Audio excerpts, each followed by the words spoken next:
we all know Puff as aside now, but we talk about him in that era. It was like as a producer's producer Yeah. in a sense.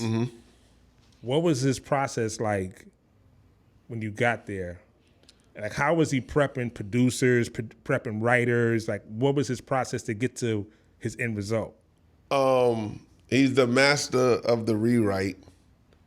Like, he'll make you write a song 100 times. I must have wrote Satisfy You at least 6 times before it got accepted. But rightfully so. Because the first one that I wrote, I was like, oh, I got this.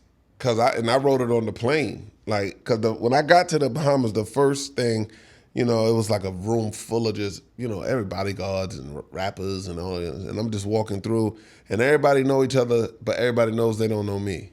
So everybody's looking at me like, who this dude or whatever. And he's at the end of the hall, like chilling. Like, he's just chilling, talking to, I forgot who he's talking to, maybe D-Rock or Wolf, one of them. And I just walked up to him, and I was like, yo, I'm Raj. And he was like, oh, Atlanta. And I was like, yeah. And he was like, yo, come on. And it's just me and him. And we walked in a room, and he had pulled out a CD, and he had a boombox. And it's like, it's the only beat on the CD. It's not like he was just going through a bunch of beats. Like, yo, it was only one beat on the CD. One beat. And it was Satisfy You. It was one beat, like I don't know if he was waiting for me, like, I'm gonna have him write this. Because he's very intentional with what he does. So when he played the beat for me, and I'm like, oh, I got 5 on it. You know what I mean? Mm-hmm. And then he was like, yo, I want you to touch the DNA of a woman's soul with the lyrics you write to this song. This song has to, like, women have to, like, just the way he talks to you, like when he breaks down what he wants, he knows exactly what he wants. Like, I want you to touch the fiber of her being. I want you to get into, like, her mind and all of this stuff. And I was like, oh, okay, cool. So he gives me the beat, and I wrote so much on the plane. Because it's Puff. Like, so I had Puff raps, like, in my head, I had Puffy raps. So I sit down, and the first one was some of the stuff from the plane. And I go in the studio, and I lay it, and then he listens to it, and he was like, nah. He was like, that ain't it. He was like, that ain't it. I was like, oh, okay. And so from that point on, that was the only beat I would listen to. I'm listening to it. I'm walking through the island. I'm trying to figure it out. And I laid another one, and he was like, nah.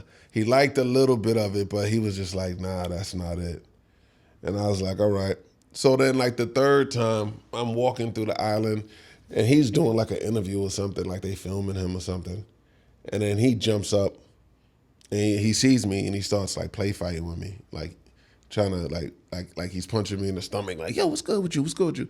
Because I didn't go out there like I wasn't caught on the hype of Bad Boy and Puff and all of this. I wasn't even thinking about none of that.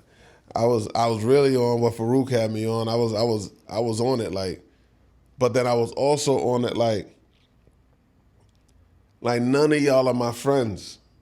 Right. So I'm not gonna act like we're friends. Like, I'm not against anybody. I'm not militant. I'm not none of these things. But until he told me not to call him, I used to say, "What's up, sir? Like, what's good?" And he'll be like, "Yo, stop calling me sir. Like Puff, Sean, Diddy, anything but sir." And I'm like, "All right, cool." But then when he was play fighting with me, and I was just looking at him like, he was like, "Man, loosen up." I said, and I was like, "You know what? You want to have this talk?" And he was like, "What you mean?" I said, "Man, no disrespect, but I'd be a fool to think you my friend. Like, period. I'd be a fool to think you're my friend. I am out here to write you a hit record. If I do not write this hit record, I'm going home. This is not my reality. Like, this is where I'm at right now. This might be another, like, level of the Matrix or something, but this is not my reality." You know what I'm saying? In the Bahamas, writing records on beaches and doing all that. this is not my reality. My reality, I didn't tell him this part, but my reality was I left Atlanta to come here. My rent's not paid. I could go home. If I don't accomplish this, I can go home and be homeless. Atlanta kicks your stuff out 5 days after the rent not paid. This ain't New York where you go back and forth to court. No, 5 days, your stuff is on the street. My rent's not paid. Thank God I knew my landlord the way I knew her, like I knew her.